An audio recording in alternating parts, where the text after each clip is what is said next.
All right. Good morning, Lisa. Would you mind sharing the date and time for me, please? Sure. Today is Sunday, November 29th, and it is 10:27 a.m. All righty. Would you mind sharing your demographic information for the study, such as your race, ethnicity, age, or gender? Sure. I am a white female. I'm a Lutheran. Live in a middle class town, I guess, and I think that's about it. All righty. How did you get to where you were as a first grade teacher in Clayton? Well, I graduated from Prairie Farm High School in 1987. I then went to a junior college for a year in Rice Lake, and then I transferred to UW Eau Claire. And there I received my undergraduate degree in elementary education. So I could teach anything from first grade to eighth grade. And I could also teach Phi Ed from kindergarten through freshman. Okay, awesome. What's your favorite grade to teach? I would say my favorite grade, I've taught pretty much everything first through eighth grade, and there's favorites about all of them. I really enjoyed when I was teaching fourth grade because they were still young enough to really get into everything, but they were old enough to understand things that you were doing, a little more independent. But like I said, every grade has its positives. Okay. So, what are the primary things you do on a day-to-day basis? You could include your job, some extracurricular activities with going to football games and stuff like that, and how that's changed with COVID. You can just speak on that stuff.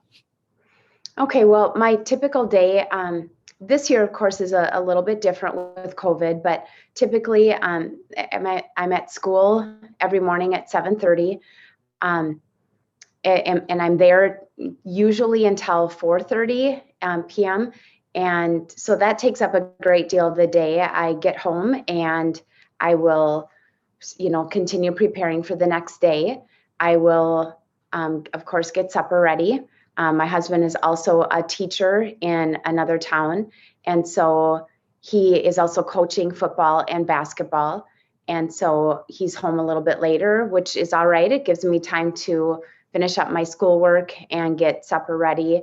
And then the rest of the nights, I'm pretty tired out from the day. And so the rest of the night, if there's not a game to go to, um, then we're home and we start the whole routine over the next day.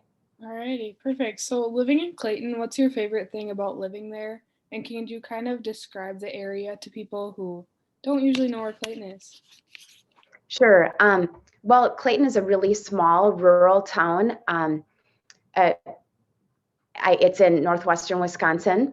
Um, there's a population of slightly over 500, so it's very small. Our typical class sizes in the school are right around probably upper 20s. If you have a low 30 class, that's a big class. But I would say a lot of, let's see here, a lot of factory workers, there's not a lot of big businesses or anything like that. So people, drive to other communities most often to get to their jobs. Um, I think my favorite thing, I grew up in a neighboring small town. And so this is all I know. I know that if we need groceries, we have to drive 45 minutes. I know that if we want entertainment, we have to drive 45 minutes. And so you just do a lot of outdoor things here. It's a, like I said, small, a lot of lakes though, very pretty. You get to enjoy all the different seasons, see lots of wildlife. It's just, I guess it's what I'm used to, what I grew up with, and kind of where I want to be. Okay, awesome. When you first learned about COVID-19, what were your thoughts about it, and have your thoughts changed since the beginning of this whole thing? It's interesting. I was teaching last year when COVID all started, I was teaching middle school. So as I had said earlier, my degree goes up through eighth grade. And in a small school district, you do need to be flexible and able to move where there's more students. And so I moved up to middle school. I was teaching social studies. And we would watch on Fridays, there's a 10-minute clip called CNN 10. And it talked about COVID-19, but of course it was not affecting us at the time. This was, I'm thinking about December, January. They were talking about how this strange thing was happening in China. And my kids, my students, especially my 8th graders, were very interested in it, wondering, what is this? What, my gosh, is it ever going to affect us? And, it was just interesting to watch it evolve, and how, oh my goodness, it ended up in March shutting down our school and changing life as we know it. Mm-hmm. So that was, like I said, at first, it was just kind of interesting to watch from the outside and not thinking that it was actually going to affect us and our daily lives. So when it did shut down school in March, that totally changed everything. It was just kind of like watching this movie that we were now a part of, because we had seen it happen on the screen and now we were kind of living it, even though it wasn't really affecting us in Clayton at that time. So it was scary, I think, at first. I would say that's how I maybe felt, was I can't imagine what their life was like living with this, and watching how they had shut down everything, and people suited up in their white suits with their bubble hats on, and just wondering, my gosh, I can't imagine what life was like.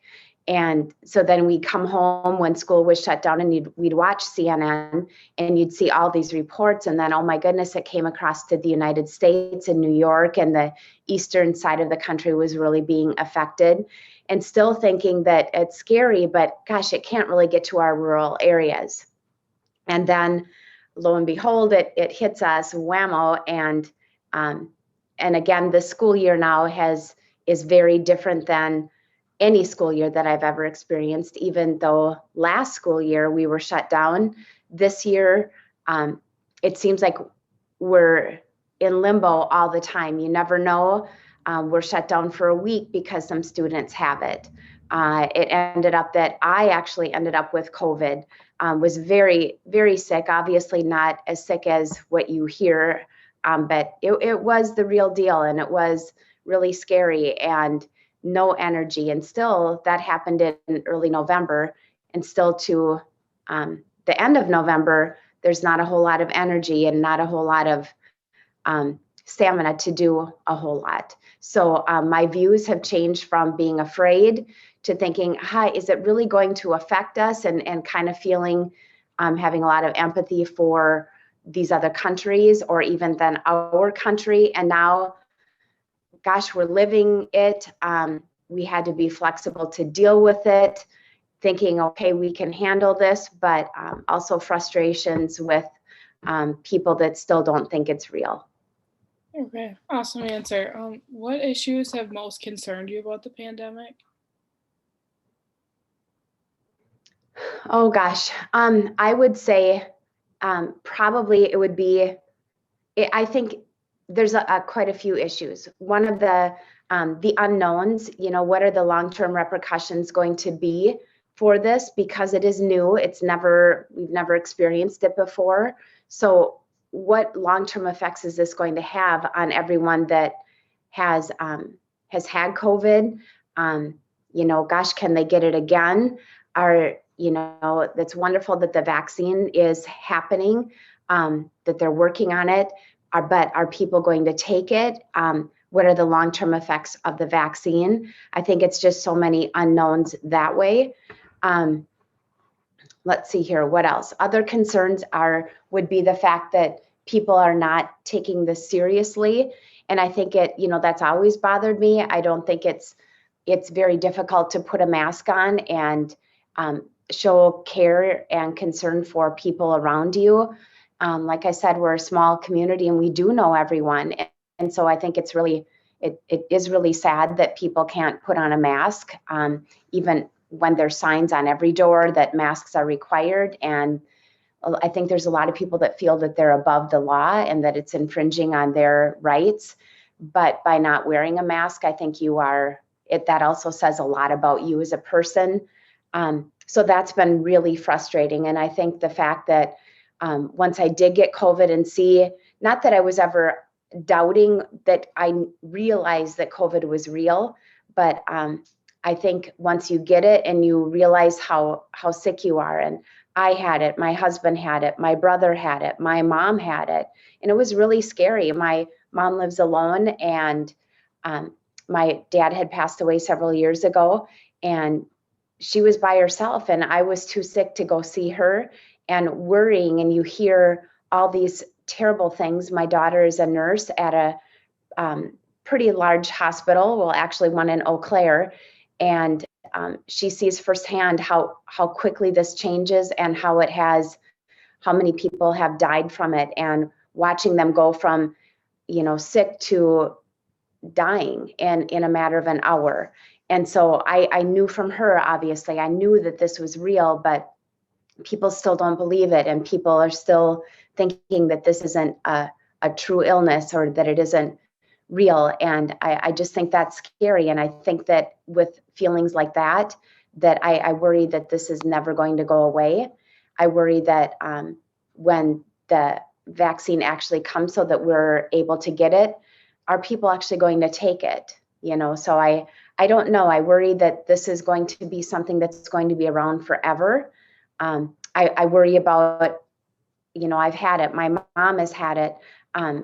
What is it going to be like? Can you get it again? What's it going to be like if you do get it the second time? Are you going to be really sick?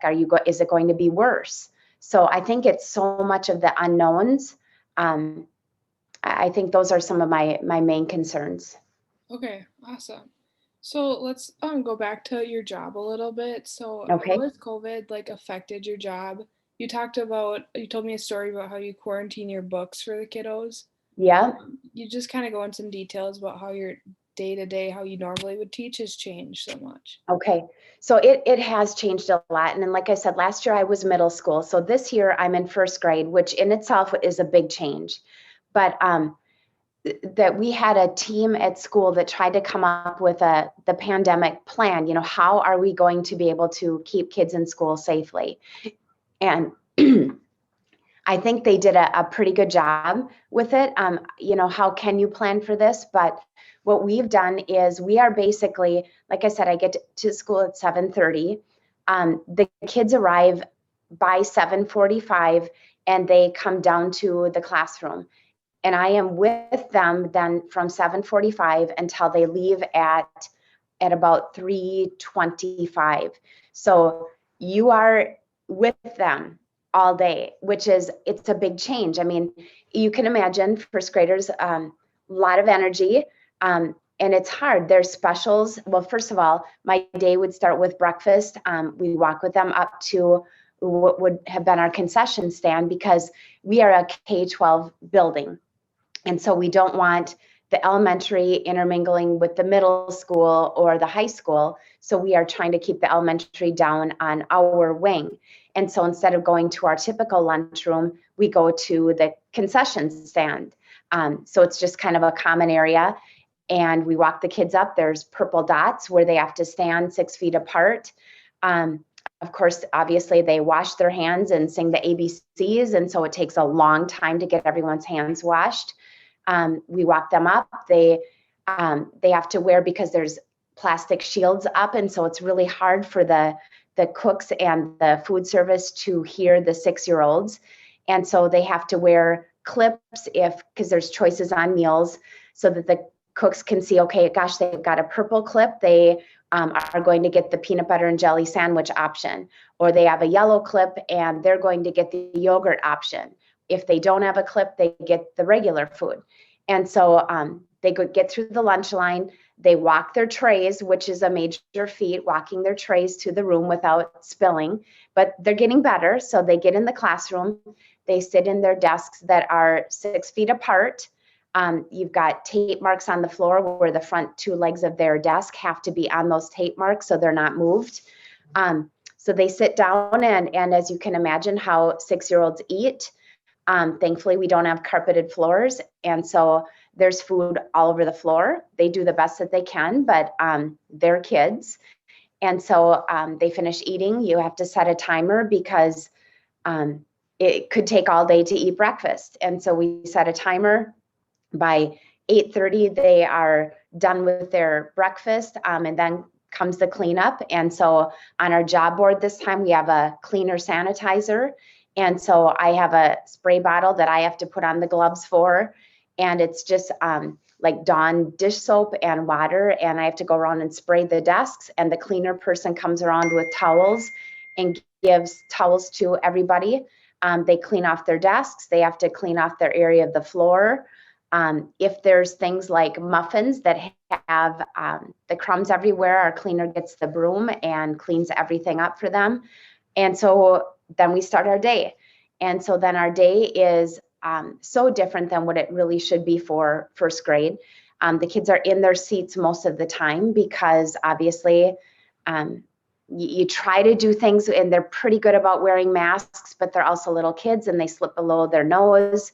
And so, most of the things that we do are in their desks, all day. And so you try to switch it up. You try to put on a Go Noodle video where they can stand by their desk and get their wiggles out. And then you go back to reading. And then finally we get to, it's our special time. So is it music, art, library? Well, those are all in our classroom. So the kids stay in their seats and the specialists have to wheel down to our classroom. And it would be a great time for me to go somewhere and get something done, but there's nowhere to go because every room is used up to try to make sure that none of the classrooms are too full of kids. And so, like I said, we're in our classroom all day with the kids all day. After the special, you continue with your reading, and then it comes lunch and you do the whole meal routine over again. And finally it's recess, but I have to go out to recess with the kids. And so I go out with them, we come in, and it's just everything takes so long. You feel like you are working really hard and going 100 miles an hour, but accomplishing very little. I feel bad for the kids because they're thrilled to be at school. Don't get me wrong, they love that, and it's a way better option than being at home. But there's nothing normal about what we're doing. There's nothing when everyone says that, oh, we need to get back to normal. We need the kids at school. Yes, we do, but it is not normal. It's as normal as it can be, but I guess we do the best that we can. So there's been so much that has changed. If kids, obviously little kids working math or anything, they need manipulatives. So we had to buy Tupperware containers and hand out manipulatives that they keep in a separate container for them. If kids don't have their own scissors, I have scissors, obviously, that I can lend out to them, but when they are done with them, they have to sit. I have to sanitize everything that they use that is not theirs. We have a sanitizing machine in our classroom that anytime the kids use anything or want to go get a book off the shelves, they have to sanitize before they go to the books, which also, as you had talked about earlier, our books have to be in quarantine. So as they take books off our school shelf, if they are done with them, they put them in a container that they have to sit for at least 4 days before anyone else can touch them and put them back on the shelf. So that it's so strange, kids, the word quarantine is something that 6-year-olds probably shouldn't need to know, but they know it very well. So those are some of another major changes at the end of the day. Well, it's elementary. And so a lot of times you have parent volunteers in the classroom. This year we can't have that. This year we don't have, parents are not in the building. And so at the end of the day, parents are waiting outside of the building for if they're there to pick their children up. And so we walk the kids out outside of the building and parents are waiting for them there. I feel for the parents. They can't come in, to see what their kids' days are like. They can't come in for parent-teacher conferences. They can't come in for programs. Everything is live streamed so that you can see it. There's just so many things that are different. You could go on and on forever about it because nothing is what the typical normal is. Yeah, So. that's crazy. Has the COVID-19 pandemic affected the employment of any other person in the family or anything like that? Well, in our family, there's a lot of teachers. And so as far as that goes, um, we still have jobs. Our jobs are just so different. And so certainly not complaining about that, because I know there's a lot of people that have lost jobs and are really struggling. Our job has just changed tremendously, but we still have a job. I've got some brothers that are, they work for a local cable company, and obviously they're probably more busy than ever because of so many kids that are virtual and so many jobs that have required people to be home. And so I know that they're certainly more busy than they ever had been before, because there's constant calls about, oh my gosh, my internet isn't working, or we need this or that. And so I've been fortunate that many of my friends are teachers, many of my family members are teachers, or they're in businesses where they are very much needed because of the change of the pandemic. So personally, I've been very lucky that I do not know anyone that has, I mean, my students' parents, I know some of them are really struggling. But as far as my personal family and friends, we've been very fortunate that we still have jobs and we still have an income. For sure. So let's talk about like your family a little bit. How has COVID-19 affected like how you and your family do your day-to-day activities and getting together and stuff like that? Well, I would say that my family, I have a large extended family that we do a lot together for. So we would get together for Easter. Well, that was one of the first holidays that had to be canceled. As I had mentioned before, my dad had passed away, and so he was in the service. And so Memorial Day is a big holiday for our family. We couldn't do that. My son was graduating in May from St. Scholastica. He is a physical therapist. And so we were pretty excited to see he was going to get his doctorate gown, and that graduation was canceled.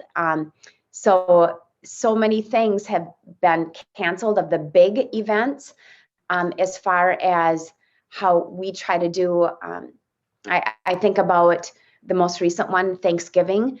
Like I said, my mom is one that would always host Thanksgiving, and there would be close to 40, 50 people there. Like I said, we have a huge extended family.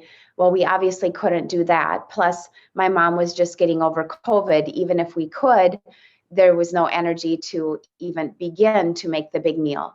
And so this year I attempted my first Thanksgiving meal and had just my children. That we had a total of 6 people at our house. People that, you know, I do see them frequently. And so it wasn't, and plus I guess I figured I had COVID already. My kids are young and healthy. And so even you felt a little guilty having your own kids over for Thanksgiving, but it was, like I said, 6 people total. And so everything, our holidays, everything has changed. A lot more texting and a lot more talking on the phone to check in with people. And so I would say those are some of the major changes. I'm missing my extended family very much because I'm used to seeing them for all the major holidays. And I just haven't. I haven't seen them since really last Christmas. Yeah, So. that's crazy. What have you, your family, and friends done for recreation during COVID? You can include details about like some Netflix shows you've been watching, some games you've done, or some books, anything like that. Okay. Well, I would say, as I had mentioned before, Clayton is a small rural town, lots of lakes. It is very pretty around here. So we thankfully like the outdoors. We go on a lot of walks. Now when it's getting colder, we still do walks. When the snow comes, we'll snowshoe. We have just spent a lot of time outside. We are fortunate that we do have a cabin on Madeline Island. We would go up there. We were able to do our virtual teaching up there. So it was kind of a nice change of scenery. And it's, you know, there weren't a lot of people on the island. And so obviously that was beautiful. We could go down and enjoy Lake Superior. Just so many pretty things to see. So we spent a lot of times outdoors. when we were not outdoors, I'm a reader. I read a lot of books on my Kindle. I have Audible, so when I'm walking or driving someplace to go get my Walmart pickup order, I will listen to Audible books. As far as Netflix, we have that too. I don't know. I've watched a lot of Christmas movies, even when it wasn't anywhere near Christmas. I've watched series like The Crown. I've watched all sorts of things on Netflix, things that I can't even remember because they're kind of no-brainers. You turn your brain off and you just watch that for some entertainment. I've done a lot of baking, trying new recipes. I've learned to make donuts. I've learned to make kringla. I've learned different soup recipes, anything to keep yourself busy. So my husband and I, he's a coach, and so I will go to a lot of his games, which are very different. You have, there's a limited number of tickets for people to get into the football games. It'll be interesting to see how basketball goes, but football, they were able to get through the season. We just sat in our small little, the people you came with group. Everyone had a mask on. It was, everything's just been so different, but thankfully we've still been able to do things. Like I said, my grocery shopping is pickup orders. And that's, I guess that's spend a lot of time outdoors, a lot of time reading, watching Netflix, watching TV, baking, talking, a lot more talking. Oh, we started crafting more, started making different, we needed something to do in the spring when we were done virtual teaching. And so we would build different houses and all sorts of things just to try to keep ourselves busy. Very fun. So let's talk about the community a little bit more in Clayton here. How do you think that your community and the people around you are responding to the pandemic? As I've talked before, I've been frustrated with that. I think the businesses are trying, they have signs up, and many of our businesses, like I said, Clayton is small. There's not a ton of businesses, but some that you walk into, many do have their employees have masks on. They've got the plexiglass shields up. But there's also some that you go into where nobody is, even the employees are not wearing masks. And I find that frustrating, again, because I think that does say a lot about the people that do not wear masks. It makes me think that they maybe are not concerned about other people's health.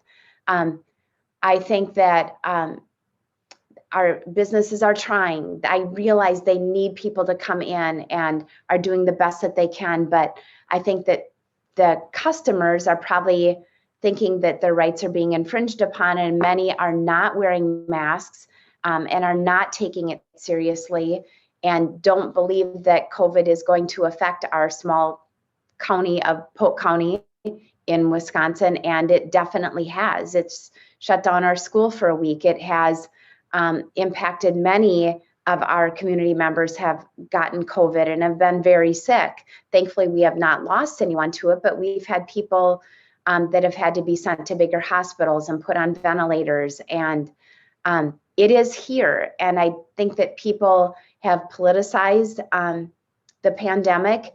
And I think that's so sad that that has happened, no matter who you wanted to be president or who you are supporting. This pandemic really could care less, and it's going to affect you whether you're Republican or Democratic. And I just think the whole thing is very frustrating that that they think we're a small town and it's not going to affect us, but it has. Yeah. So let's kind of talk more about that. So let's say, have you noticed people change their opinions on COVID? Like, have you like seen someone get it and then they change their opinions, or with your daughter being a nurse, has that like changed people's opinion talking about it?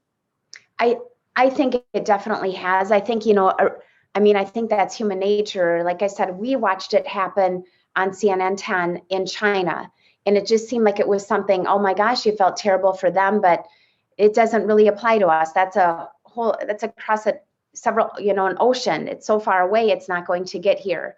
Once it got here, I think it did change some opinions a little bit, but it was still in New York. And New York to us here in Wisconsin, plus we're small town USA, was so different than big New York City.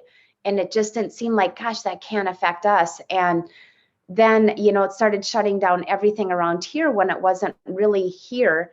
And I think that, gradually people were starting to think, oh my goodness, this really is getting closer to us and closer to home. And then students, parents, and then community members were starting to get it. And I think that people, I know there's been people that have gone on Facebook and have said, gosh, I really didn't think it was this bad, but yes, COVID is the real thing. And I've never been that sick in my whole life. And so I think that it's sad, but I think until you know someone personally or you have it actually get COVID yourself, I think many people didn't believe in it and didn't really care about it until it affected someone close to them. And then I think gradually those opinions are starting to change. But for some people, it's not going to change at all until they would actually get it. And that's really scary because some people are not going to do well if they get it. So I think opinions are changing, but they're not changing like they probably should, in my opinion. I think that we need to care about these things because they're affecting humans and people even that we don't know. But I do think that we have to realize that it could be us next. And so we need to prepare. We need to realize that this is real. And my daughter is been one that's been very frustrated. She, knows people and is around people that do not believe in it and will openly go out to big events with huge crowds and nobody's wearing masks. And she keeps saying, you guys, this is so bad and this is real and people are dying from it. And sometimes it's like talking to a brick wall. So I think there's been a lot of frustration with this. And I don't know how that's going to change. All right. Awesome. So, in which ways do you think COVID is affecting people's mental or physical health during the whole pandemic? Well, I think as far as physical health goes, I think that if you allow yourself to stay cooped up in your home, which if you're afraid to go out and do things, and you live in a city where, I don't, but if you live in a city where it's hard to get out and go for walks and be outside, and I think that could be really bad. I think that people could gain weight because you're eating and you're watching TV and you're doing things that, are not very physical. But I think if you take advantage of this, gosh, we can't do anything else, we might as well walk, or we might as well try to, care about our physical health. So I think it affects people differently, I think, depending on where they live, their lifestyles. We've been fortunate where we do enjoy being outside. We are somewhat active. And so even just getting out to go for a walk just makes such a world of difference. As far as mental health goes, I think, again, it affects people so differently. I like to be around people, but I also like to be home, and I like to be around just my family, and I like to not always be out and about and doing things. So for me, I don't think it has affected my mental health all that much. I mean, I miss people and I miss my extended family, but I still get to see people. And I think my job allows me, I see a lot of people and a lot of kids. And so coming home, it's okay to be just kind of, I don't know, quiet and to yourself. I do think there's a lot of, when we were shut down from March until August, I think that you hear a lot of parents talking about they were worried about their kids and worried about their children's mental health. And I think that's real. I was just fortunate not to have to experience that. I worry about my kids that are in school, that everything's online and they don't have that chance to interact with other people. I do worry about them. I don't know. I think this pandemic has affected everything physically, mentally, emotionally, everything. And so I think we need to be able to reach out to people, whether it's, I get that in person isn't always possible, but I think, thank goodness, this pandemic, if it had to happen, is happening now. We're social media, and you've got your phones that you can FaceTime and see people. And I think people need to make sure that they are reaching out and checking on the people that they care about. Very good answer. Okay, so let's talk about how you get some of your information for the pandemic. What kind of news source do you watch on TV or on the internet? What do you kind of go to for your primary sources of info? Okay, so mainly, you try to watch the local news now that the COVID is affecting us here in our communities, just to see. I mean, it's kind of nice to watch the local stations that are talking about us. But I do watch CNN, and it's scary to watch the numbers of people that are dying in the United States and in the world, and knowing that, gosh, that it's here now, so it is affecting people, within an hour. It's affecting people, and so I think, it's interesting to compare the local stations to the CNNs. I will. I read our local newspapers. I will check, I'll go on and check stories on the internet. You talk to people, and you hear different things. So I will talk to people about it. But I would say my main source would be the local news, CNN, our local newspapers, that kind of thing. Okay, so what do you think are like the most important issues that the media may not be covering well or covering too much, honestly? Okay. I think, I don't know.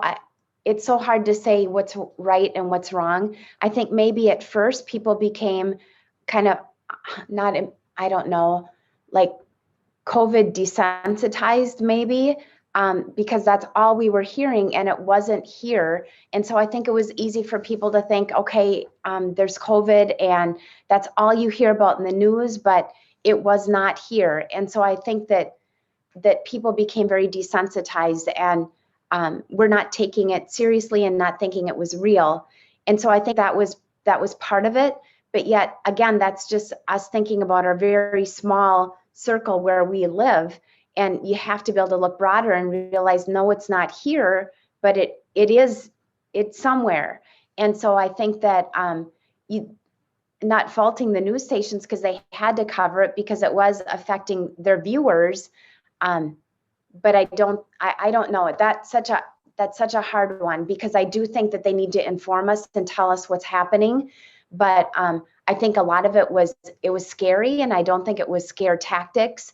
But when you would see the refrigeration trucks with that many people that had died, and I think that was scary, to see, oh my gosh, this can't be real. It felt like you were watching a movie.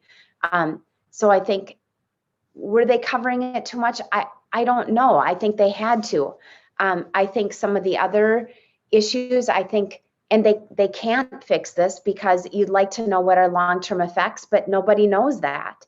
And so I think it's hard to say what news stations and what journalists, what they could do better or cover more or cover less, because this is the first time this has happened. And so we're learning about it as we go.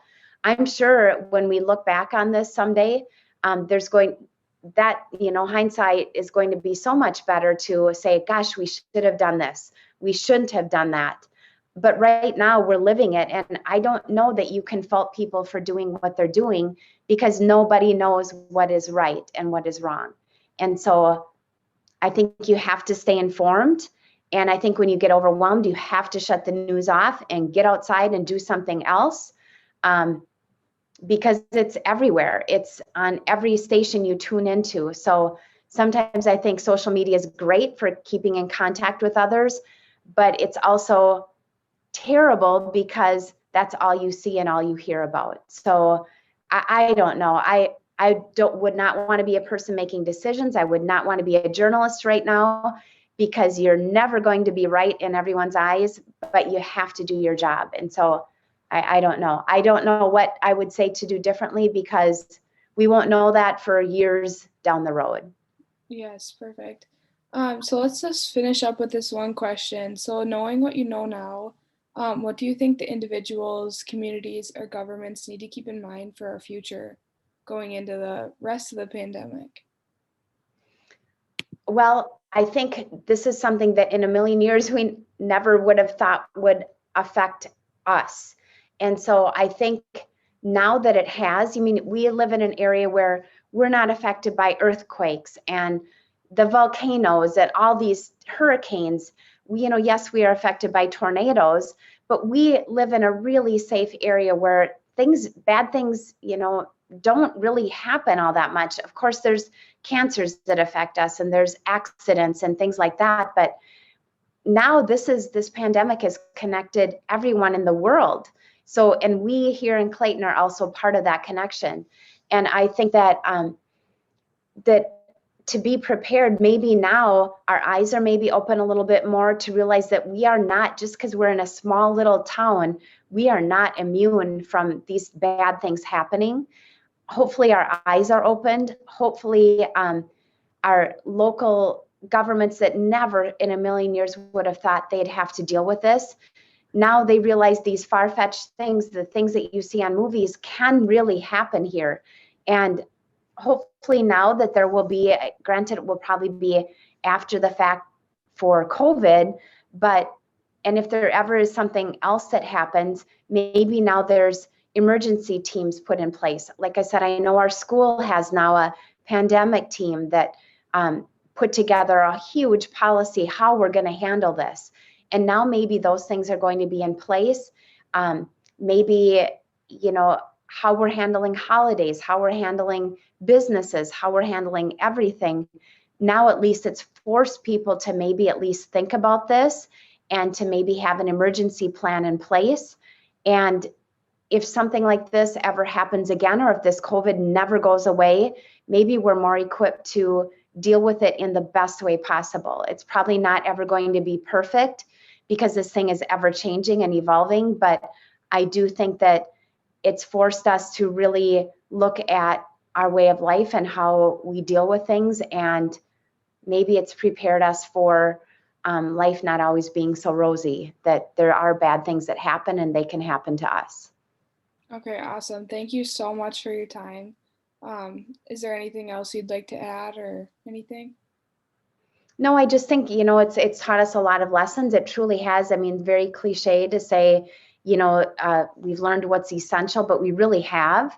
I've learned that I don't have to go to the mall and kill time looking at all the fun shops. I know that family is the most important, and as long as they're safe, and you can talk to them, whether it's in person or on the phone, I think we've learned the things that we really need, and those are people, and those are that we have to look out for one another and care about each other, and we don't need all the frills in life. And I do think maybe that pandemic has taught us some of that too, that what really is important, and we need to keep that in mind. Okay, thank you so much. You can kind of hang around on the Zoom call and I'll just end the recording now. Thank you. Okay, thank you.